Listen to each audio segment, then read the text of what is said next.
L'histoire de la psychologie est riche et fascinante, s'étendant sur plusieurs siècles. Elle reflète l'évolution des idées et des valeurs de chaque époque. Au début, la psychologie n'était pas clairement définie en tant que discipline autonome. Elle était souvent liée à la philosophie, à la médecine et à la spiritualité. L'émergence de la psychologie moderne est le fruit du travail acharné de pionniers qui ont posé les bases de cette science humaine. Parmi eux, Wilhelm Wundt, souvent considéré comme le père de la psychologie moderne, a fondé le premier laboratoire de psychologie à Leipzig en 1879.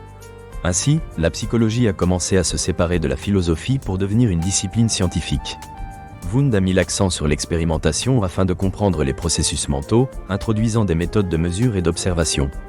Ses travaux ont porté sur la perception, l'attention et la sensation, développant la méthode de la psychologie introspective. Cette approche implique l'observation des propres états de conscience d'un individu. Bien qu'elle ait été critiquée, elle a été cruciale dans la construction de la psychologie expérimentale. Wundt a également souligné l'influence de la culture et de la société sur le développement psychologique, questionnant ainsi les facteurs socioculturels dans la compréhension des comportements. Un autre pionnier essentiel est Sigmund Freud. Neurologue de formation, il a fondé la psychanalyse, visant à explorer l'inconscient. Son apport a été révolutionnaire. Freud a proposé que de nombreux aspects de notre comportement et de nos émotions découlent de conflits inconscients. Ces concepts de l'idée, de l'ego et du super-ego ont formé un modèle dynamique du psychisme humain. Sa méthode d'interprétation des rêves et son intérêt pour les maladies psychologiques ont profondément marqué la société. À l'opposé de l'approche freudienne, le behaviorisme est représenté par John B. Watson et B.F. Skinner. Émergent au début du XXe siècle, il se concentre uniquement sur le comportement observable et rejette l'introspection. Watson a soutenu que la psychologie doit se concentrer sur des données mesurables. Skinner a approfondi ce domaine avec le concept de conditionnement opérant, affirmant que les comportements sont influencés par leurs conséquences. Cela a transformé notre compréhension de l'apprentissage et a eu de profondes applications en éducation et en réhabilitation. Carl Rogers est également une figure marquante. Psychologue humaniste, il a introduit la thérapie non directive. Sa vision de la santé mentale repose sur une compréhension empathique et chaleureuse du client. Rogers a souligné l'importance de créer un environnement sûr pour explorer ses émotions, ayant un impact significatif sur la psychothérapie. Durant le XXe siècle, des noms comme Jean Piaget et Lev Vygotsky ont enrichi la psychologie du développement.